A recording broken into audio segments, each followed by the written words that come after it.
Nananawagan siya mga kapapsi kasi 1 year siya walang trabaho, nagkasakit siya mga kapapsi. Pagbalik niya hindi na mabuksan yung apps niya mga kapapsi, kaya nanawagan si, ano ang pangalan mo Paps? Lolito Liagas, ang pogi ng Brookside. Ayan si Lolito Liagas, chick boy ng Brookside. Ayan yan. Ano Paps, paano hindi na mabuksan yung apps mo? Naka-record ako sa Imus Cavite. Oh. Yung ano ko ng sa tawag doon sa yung account ko ng Lalamove sa Imus Cavite. Ang nangyari is sinula akong kasama sa bahay. Kinuha ko ng kapatid ko dito sa Antipolo. Tapos dito ako na ospital. Na-hospital ka pala. Mga ilang buwan ka sa ospital? Isang buwan. Isang buwan na-confine ka? Isang buwan. Tubig sa baga, tinubo. Tinubuan ka?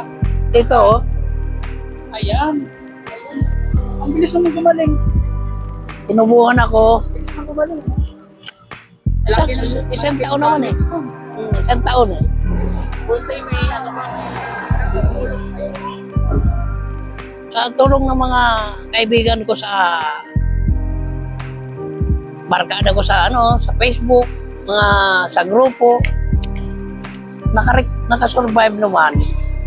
Actually, lima kami nung lumabas kami sa ospital eh. Nung lumabas kami sa ospital, pare-parehas ang sakit namin. Tapos na kami, nakuha na kami ng tubig. Nasip-sip na yung tubig namin. 5 kaming sabay-sabay na pinalabas. Yung 3, wala na. Wala na sa mundo. Ano nang pala Paps, double may purpose pa si Lord sa'yo kasi dinagdagan niya pa yung buhay. Nagkaroon ako ng yun. Sa mabuti yan. Sa akong kaya siguro nawala yung account ko sa Lalamove kasi nga hindi ko na i-report. Hindi ko naman alam kung paano mag-report doon. Na-deactivate o activate ka talaga? Deactivate o ano talaga? Hindi ko alam na de-deactivate ba o ano. Hindi ko na Saan yung ba yung gagamot niya? Okay.